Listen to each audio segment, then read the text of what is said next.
Sup Shredders, my name is Logan aka Spiderhands and welcome to an SP Reviews where today we're going to be checking out 6 tracks off of an album from Kane of Byrna, the self-titled from Kane of Byrna.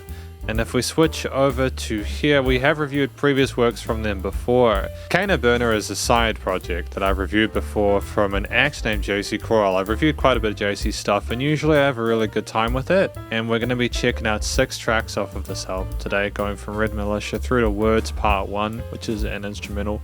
So yeah, we're going to listen to these from start till finish. We're going to hear what we think. Just get the album art up for you there. And yeah, let's go, Red Militia. Can we make it bigger? We can make it bigger. Good. Awesome.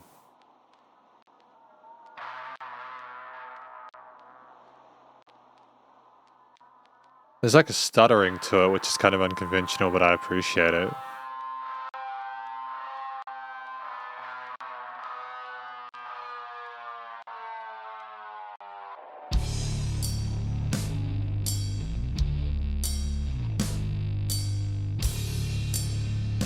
It's filthy, dude. That bass tone. Facelift the country to turn back the clock.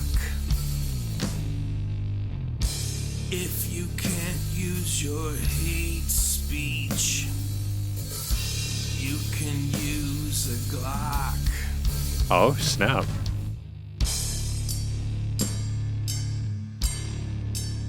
Great emphasis on the bell right there.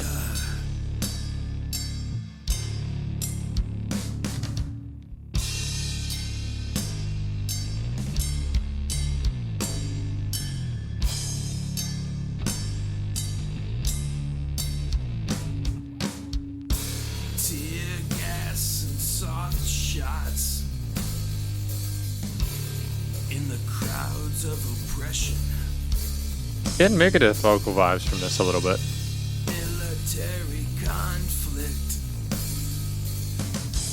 at a false god's suggestion.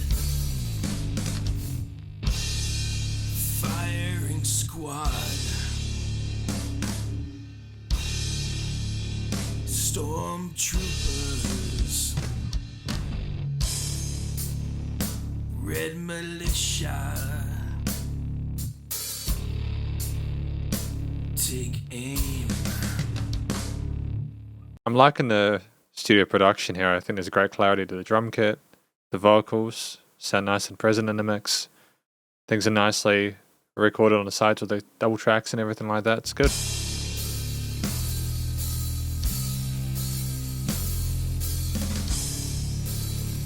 It's incredibly ominous sounding, but I think that's the point. It's intentional.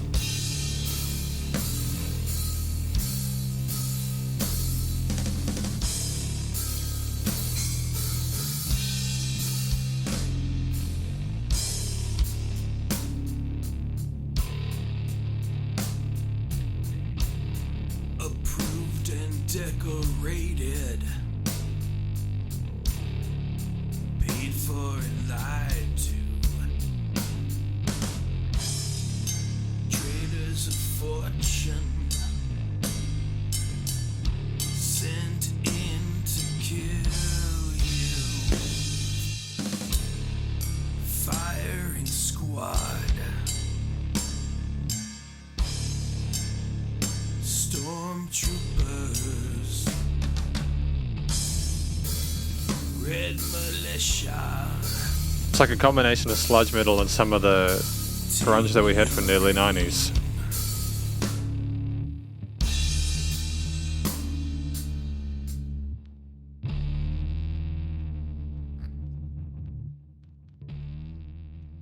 A nice fade out at the end. Well done. I think what I appreciate most about Red Militia is the simplicity of it. Straight off the bat, you're getting those vibes of talking about like hate speech and Glocks and firing swords and stuff like that. And I think as I understand it, there's a fair bit of social commentary within this album, but more to the point, it's not just the storytelling where he sounds... There's a sense of menace with the way that we're describing this stuff, but also like we're tired of it. The way that we just consistently stay on that drop tuned root note kind of makes me think that there's an expectation that things will never change. And ultimately, despite how grim it is, you feel a sense of sympathy for the story being told and the storyteller within it. We've got Echo Chamber, track number 2 for today. With my eyes, I realize Oh, a swing we're living groove. in burning skies. Can no longer dream of fantasies. There's too much lies. Are we blind? Is your neighbor that we no longer hear the cries? Do we care about what isn't there? Even what is there we can't realize.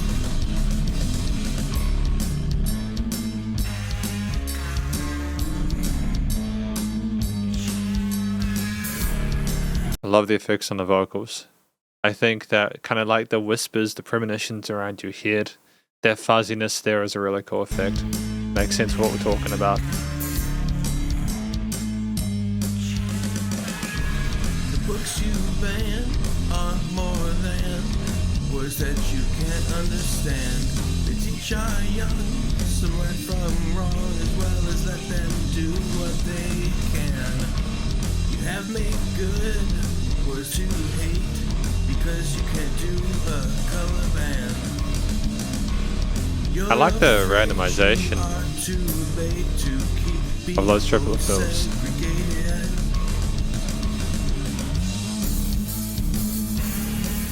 Interesting rises with the bass tones.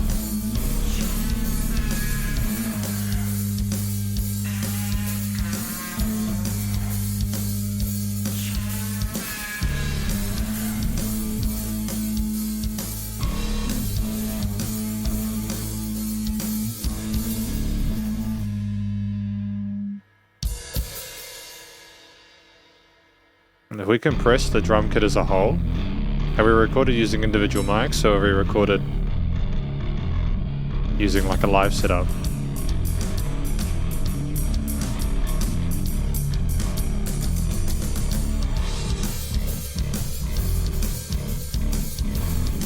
Kind of reiterating upon the motif without the... Shoot them down, you narcissistic clowns. They'll just get back up. They're much more tough than you are rough. Someday they'll have had enough. You've taken away, you think they will obey, and still they will break you in a huff.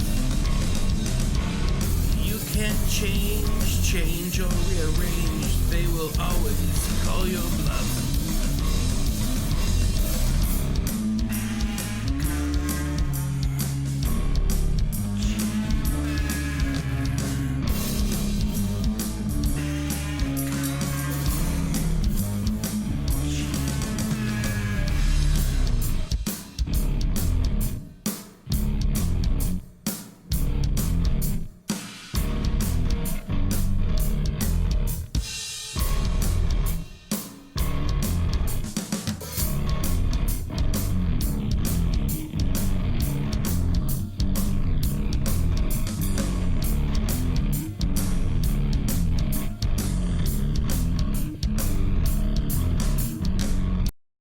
I didn't mean to necessarily pause it, then my finger twitched.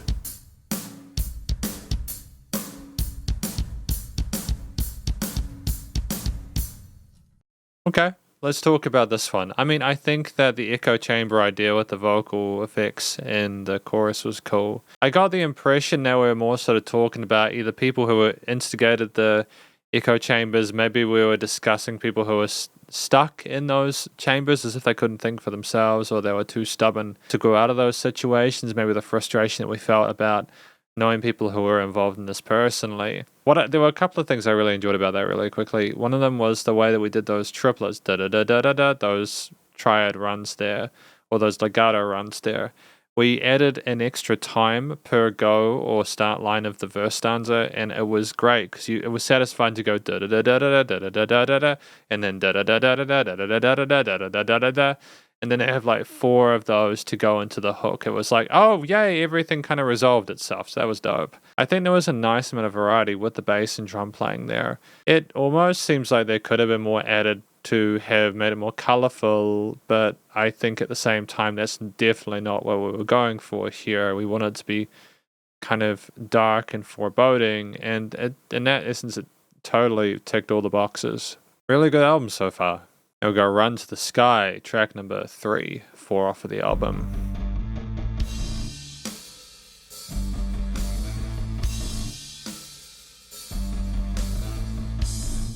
Hang on, is that like a guitar in the center field? Or is that both?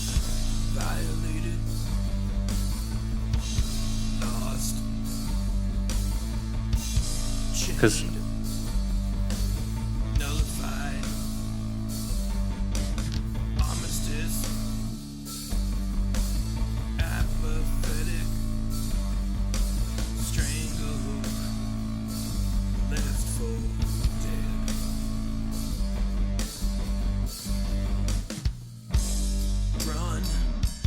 Run to the sky for the danger is behind you. Henchmen, faith, guns, deserters, fire. nice color response between the guitar and the vocals here. Killing, anguish,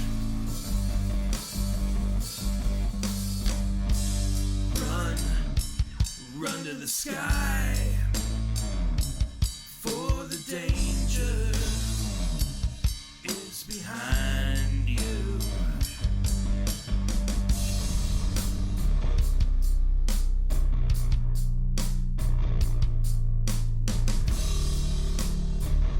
Oh, it's horrific, dude. It's like a lumbering beast. Handcuffed, boxed, forced, forgotten.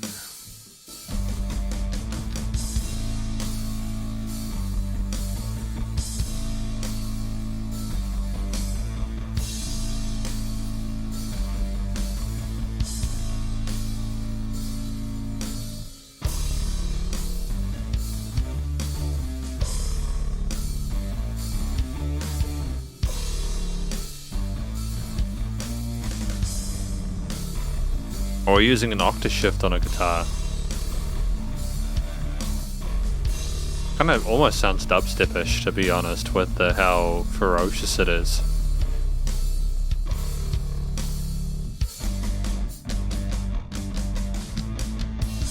Bloodied, flanked, mastered, and rotted.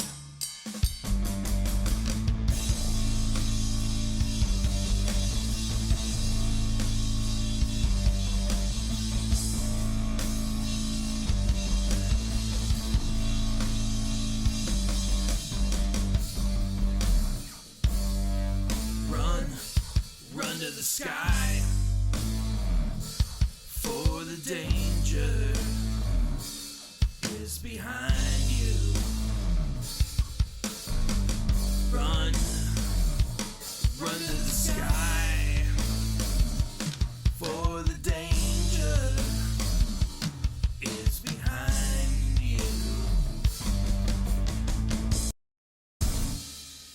So is this track like talking about how people use religion as a way to maybe avoid their responsibility by doing everything that they can on Earth and then just kind of like getting up into the sky as an escape route? Is that what we're going for here? That salvation that'll come depending on what we do to sort of get out of our committing our sins? Like, is that it? Is that kind of the justification of it? I think it's kind of interesting considering how low the track was. This is potentially the track with like the lowest sort of most intense sub bass resonance and bass response we've had there.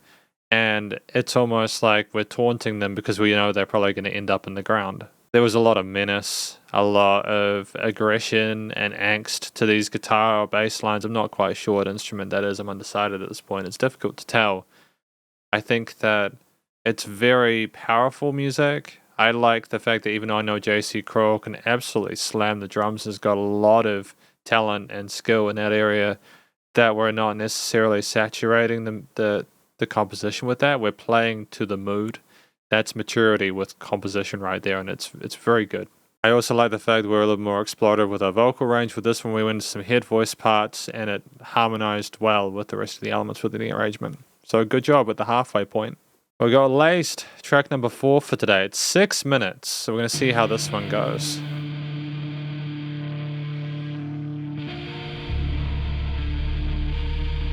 Is that guitar sidetracked or in the center of the stereo field? Because I would like for it to be double tracked, but it's probably too late to do that. I'm hoping we didn't copy and paste to the left and right of the stereo field.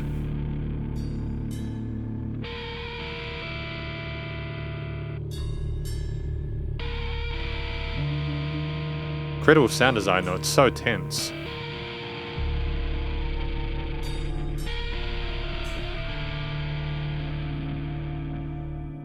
Darkened skies, red, wet eyes. Alice in Chains for days, man. Laced with lies, then the crimes.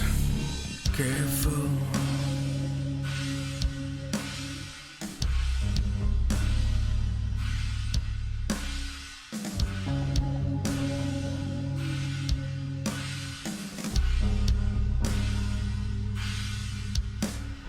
Drop of sleep, she will weep, she will reap what he seeks. Careful.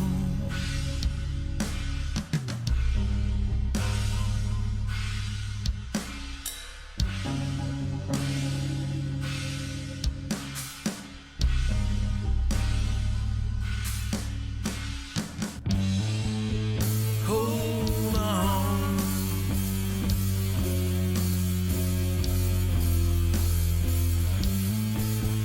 Be strong.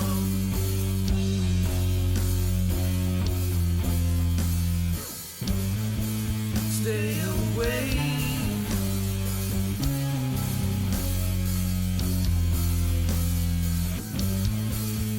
Don't hesitate.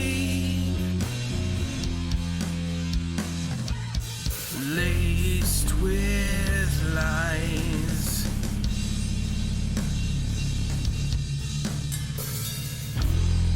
came the crimes.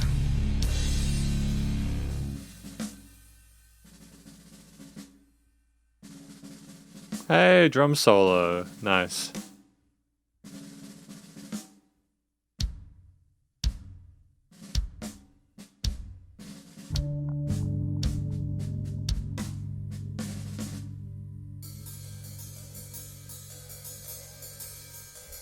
Great transfer there to the cymbals. In this rain, Oh, interesting transfer to a new section. in our history, I stand every household of my people, both at home and overseas. This message, spoken with the same depth and meaning for each one of you, as if I were able to force your threshold and speak to you. My help. There may be dark days ahead, the light, as we see the light.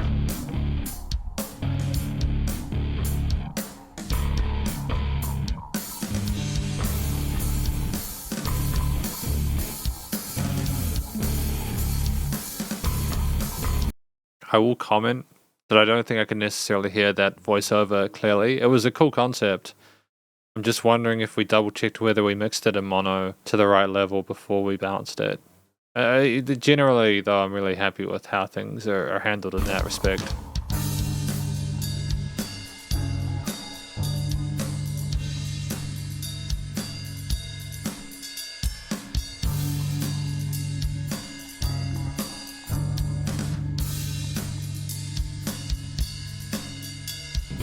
Lost in haze,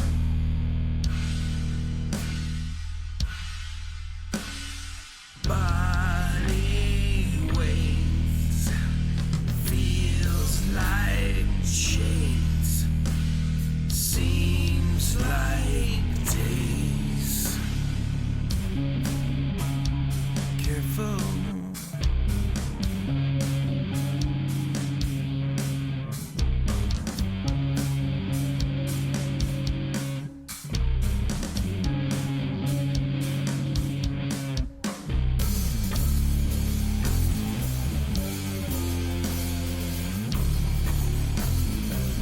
Also kind of reminds me of very, very early Black Dagger stuff. Some sort of doomish kind of elements included.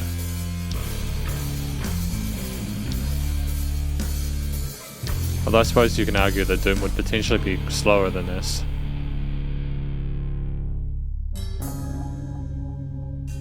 Say like rotary verb or something like that with God they're going on there.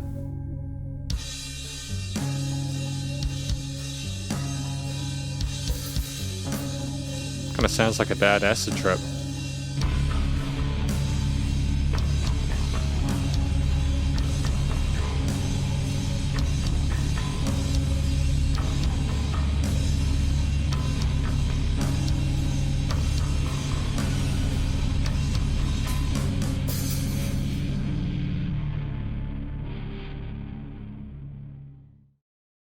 No, that's really satisfying. I think that's well performed. It was nicer to hear Kane of Byrna go for a longer form factor track than a lot of the stuff from Red Militia, Echo Chamber, and Return to the Sky. Or should I say Run to the Sky. Laced, I think, if I understand it correctly, is a track about having things laced with lies. So having your thoughts subverted and kind of mucked up with and being brainwashed and all that kind of stuff and tricked into believing something that isn't necessarily real. Kind of reminds me of some of the side thoughts that came across with Echo Chamber, Red Militia, and Run to the Sky. There are definitely some strong themes in here, and it may not necessarily make everyone comfortable to hear them, but I think at the same time it's important to have your beliefs challenged, especially if you are in a system where you're relatively and unfortunately indoctrinated into believing stuff that just really isn't particularly helpful to you yourself. The guitars, bass, drums, everything there was very, very... It was harsh. It was fested. Some parts even sounded a little bit feverish. It was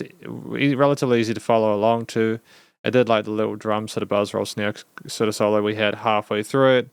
It was nice to switch tempos and kind of change things up like that. The only comment I make again was I'm just not sure if the voiceover part in the middle was loud enough or maybe it was intentional for that to be a little bit quiet, but either way, that's basically it. Aside from that, it's very, very good.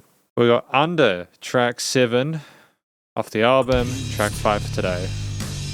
Enslaved, exploited, tyrannized, subservient, oppressed, persecuted, helpless, under one's own, under one's foot, under one's anger, freedom mistook, violent, vexation, fury. I like the single word or double word kind of lines we have here. Very simple and easy to kind of get along with. And you could kind of get a crowd chanting along to it if they were doing a live show. Irritation, fleeting, timber, A little bit of a breathiness to it as well, which is kind of nice. rage, petulance, under one's eye, under one's foot, under one's anger,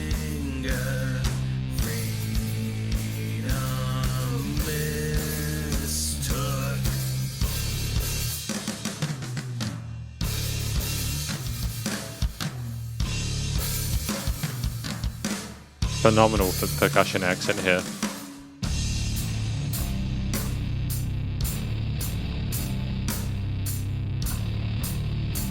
I thought we were going to go around the stereo field for a moment, then with the automation, that would have been cool. Stronger. Storminess. Fearless. Destructiveness. Coercion. Cruelty. Brutality. Bloodshed. Under one's thumb. Under one's foot. Under one's anger. Freedom mistook. I like the fact we're not always doing the same time signature. We do mess around with the phrasings of different beats in various bars. It helps to segment the various parts of the track and help them to be more easily identifiable.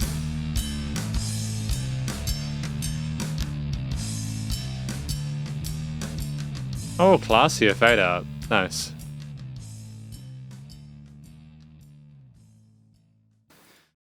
Part of what I like about these tracks I've heard from this album, Kane of Byrna, self-titled, is that they're relatively short. Now, don't get me wrong, I think it's really important for people to be able to have the freedom to be able to do whatever they want with their music, but at the same time, if you're trying to release music at a commercial level, you gotta kind of put at least a small percentage of it into being the listener, at least in the sense of, if I am wanting this music to be a part of an audience, and if I am putting it in a position where people could potentially like buy it if they wanted to, what would help them to do that? And part of that is creating a story and a song to go with it, and allowing it to be told in a way which is respectful of the person's time, because you really cannot assume that people have an infinite amount of space to be able to listen through like a track.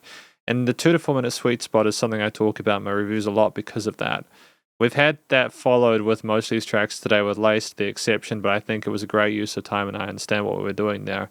And it's nice for that to be like the one exception to the rule. With Under, it was clear that we were talking about being controlled by someone else, the difficulties, the various obfuscations with that, how we felt being under someone's thumb or someone's foot.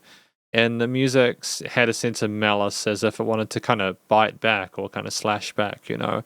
I think that that's a smart idea.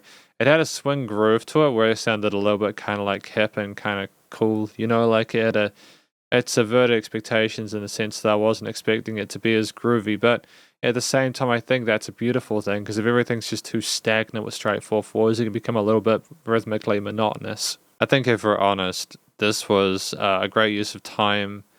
The instruments and the lyrics and the vocal style went well together, and it's been really good. Finally, we have Words Part 1 instrumental, so let's go. Final track for today.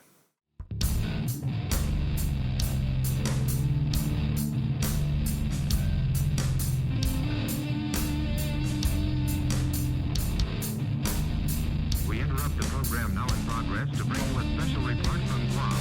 This report will come to you via special military facilities and is being released at this time to the combined American network. Now for the special news from Advanced Naval Headquarters, far out in the Pacific, we take you to Guam. Go ahead, Guam. The following communique has this minute been issued by C.W. Nimitz, Fleet Admiral, U.S. Navy, Commander-in-Chief, U.S. Pacific Fleet and Pacific Ocean Area. The communique. Vice Admiral Mark A. Mitchell is in command of a powerful task force of the Pacific Fleet, is now attacking enemy aircraft, air bases, and other military targets in and around Tokyo. Oh, so this is about World War II, isn't it? Surface units of the Pacific Fleet are bombarding Iwo Jima. Aircraft of the Strategic Air Force Pacific Ocean areas are bombing Iwo Jima and nearby positions in the Bermudas. The fleet forces are under the tactical command of Admiral R.H. Pruitt, Commander, 5th Fleet. This is Art Friend returning you to the United States. This is Leslie Nichols speaking from a battleship which is not far off the volcano island. We have just come attack, and our guns have opened up. And just now, our guns, or at least the guns of one of the forts, has shot down an enemy plane. It has fallen over on the horizon, just ahead of us. We're steaming in the direction of it, and now it appears that we can see just the remnants of the plane burning on the water up ahead. I can dimly make out in the light of a little more than a new moon, the shadows of the other ships around us. I mean, like, and when we're looking at potentially having a World War III, not to be sort of, not to hyperbolize the situation globally, politically at the moment, but it's a friendly reminder of how much World War II sucked. I think this is the kind of music that's very important to make at this point in time. There go our guns again. Hello, BBC. This is Ian Wilson speaking from Supreme Headquarters. The Americans are over the Rhine. Supreme Headquarters announced a few minutes ago that General Hodge's 1st United States Army has crossed the Rhine.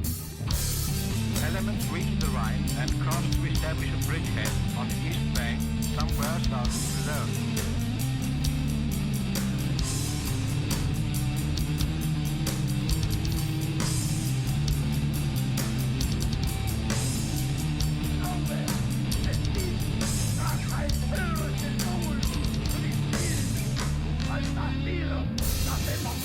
Is that Hitler?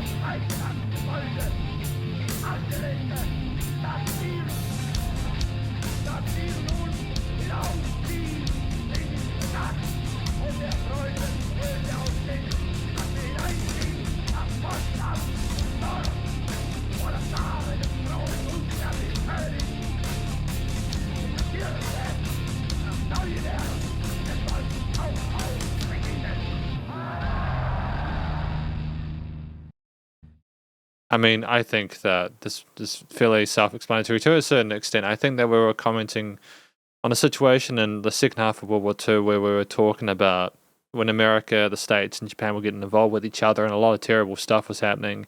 And then we finished it off with, I think, with Hitler's speeches.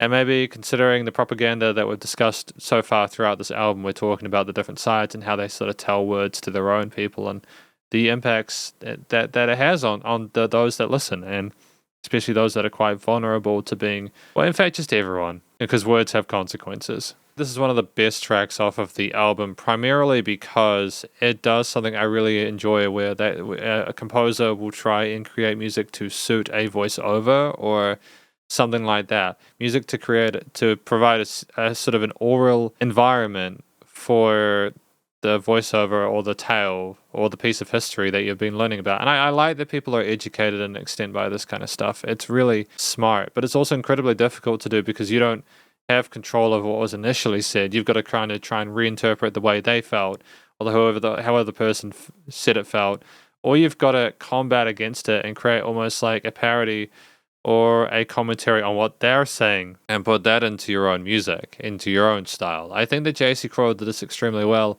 While I enjoy his vocals, it was nice to have an alternative perspective there, on like tonally. And even though I wasn't expecting those voiceovers because it is instrumental, I nonetheless appreciate the effort that went put into the various bass, drum, guitar parts. There was a lot of finesse with the drum grooves. The guitar and bass sounded nice and present in their lower ranges there. And it honestly just sounded commercial grade. I was incredibly happy with how everything was put together with this one. And welcome to the conclusion of my review of this album from Kane of Byrna, self-titled Kane of Byrna. What I think this album is about? Well, we spoke about what I thought each track was about in each of their own sort of separate conclusions, but what I consider this album to be about is when it says down here, this is a dark, heavy rock album with social commentary lyrics. I think that it is also an album where J.C. Crowe is sharing their views on things going around the world, with things like shooting before really critically thinking about things, echo chambers, people being surrounded by kind of BS and getting sucked in and being difficult to get them out, Run to the Sky, where people use religion and other things as an excuse for the behavior in a way that because they believe they'll get salvation. Laced, where like people get laced and manipulated, and there's always lies and stuff like that, get suckered in and brainwashed. Under, which is being like under someone's foot or someone's thumb. And then Words Part 1 instrumental, which was about the way that leaders use propaganda and the media use propaganda to try and affect how you think. I think that it's relatively moderated within this album. I don't think it's meant to be hyperbolic. It's more J.C. Kroll's statements on what's occurring around the world and in their history, and its attempts to put their own sort of spin on it, their own sort of process of analyzing things. And I think that that's incredibly important, because the risk that exists when you go too hard on the story you're telling, where you almost make a parody of the subject, is that people just won't take it seriously, or they'll take it too seriously, and then they'll just, I don't know, they'll think about it later on and be like, I can't believe I let that get me this wound up. The vocal style from Kane of Byrna, J.C. Kroll, was good. It was appropriate for the style of music we were doing. It reminded me of a lot of the kind of stuff in the early 90s grunge scene, the breathy performance, a little bit of Dave Mustaine in there. I enjoyed the harmonies that we had occasionally. We showed good vocal technique. We were comfortable in a head and chest voice, and we explored the scale shapes and key signatures really well. And we had a bit of pep occasionally. We knew to go a bit softer occasionally. We emoted appropriately, and all in all, very satisfying to listen to. You could tell he really cared about what he was singing about, and that came through within the performance, and I'm grateful for that. It was also nice, again, to have J.C. Kroll kind of to step back and allow some voiceovers or anecdotal bits to come through from other sources in order to tell the story in a way that maybe he couldn't through his own stuff. The tracks themselves, with bearing in mind the vocals and the story being told well, they were typically within that 2 to 4 minute sweet spot. And I talked about earlier about how I really appreciate that. I think it's important because it's not too short to miss context, but it's also not too long to potentially lose a lot of listeners who might otherwise listen to it. Primarily because like 5 minutes is a long time to invest in something, especially with the limited attention spans that a lot of people have nowadays. I think that each of these tracks had a lot of variety within their various rhythmical grooves. Considering J.C. Kroll's specialty is the drums, I'm not surprised by this, so it makes sense that we had different time signature changes, interesting adaptations of various riffs and motifs within them, was not becoming too sort of alien from each other. We had pauses and breaks as well in between bits. We had verses and choruses as well, which were good.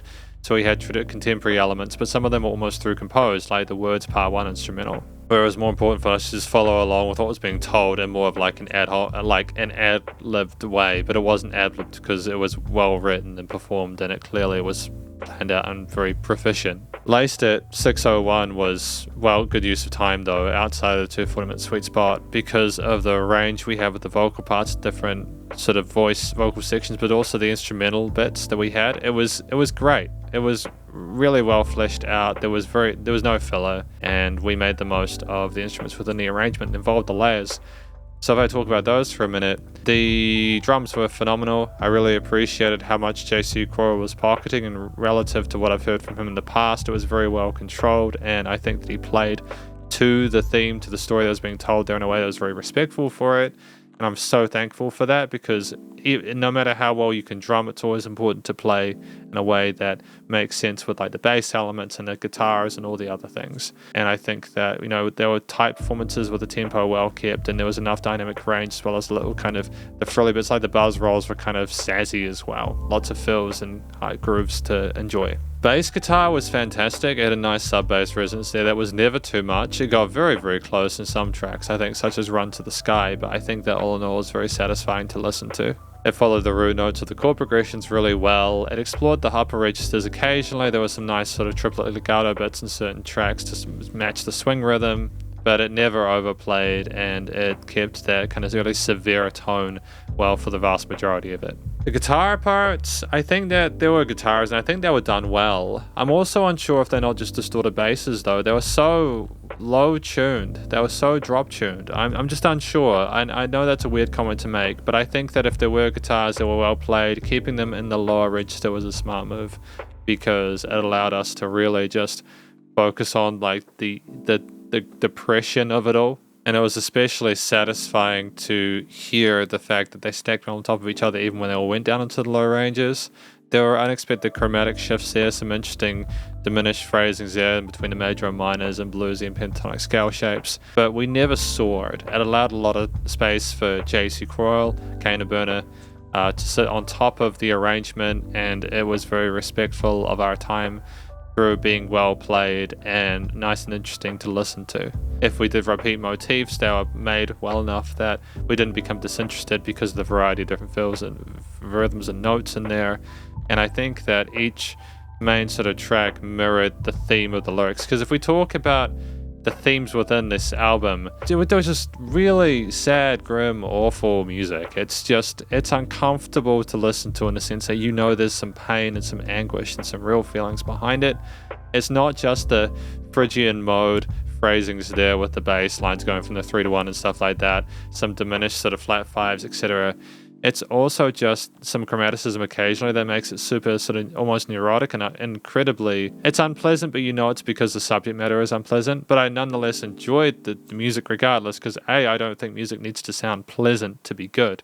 But B, I think that it was still well structured in a way that was respectful and appropriate to what the stories and the lyrics were about. So I don't mind if things are a bit kind of unconventional, or if they're a bit dark and menacing, if it's what this it needs. That's just good musicianship and good songwriting, to be honest with you. If you're going to go hard or go home. And with that in mind, it's just the studio recording, mixing and mastering. Aside from the uncertainty about the guitar tones and whether or not they were double tracked, in which case I think they should have been double tracked, although there was some nice sort of semi-leady bits in there which were pleasant in the mid-range. There was some really fun rotary reverb on the guitar which sounded kind of dope in the mid-range.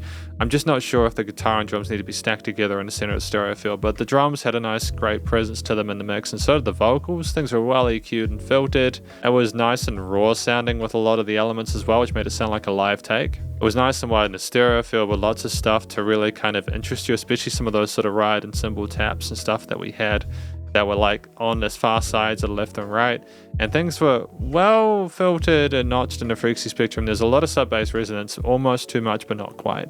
I think that just that extra kind of oomph in the low end just kind of gives it a bit more kind of like heaviness, and I think that's appropriate in the situation. We're not making a fluffy pop single, we're making this. We're making Kane of Byrna, and it's dope. There was dynamic range to this. It wasn't the same loudness all the time. We had some fade outs at the end of some of the tracks, which allowed us to kind of go out gracefully. And it was also nice and loud without pumping, so the bus compression and limiting were handled well. Although I will say, though, there was a little bit of compression that was almost a little bit too much on the cymbals. They sounded like a little bit boxy at times, but not enough to ruin the experience. And that's my review, my conclusion of this album, Kane of Byrna, self-titled, and hopefully you enjoyed it. If you did, please do go check out the various social medias and the Bandcamp page, and stay cool and stay safe, and please remember to support your local musicians and artists at this point in time, as they need the help more than ever thought of crazy stuff going on in the world. And I'll catch you in the next review. Spiderhands out.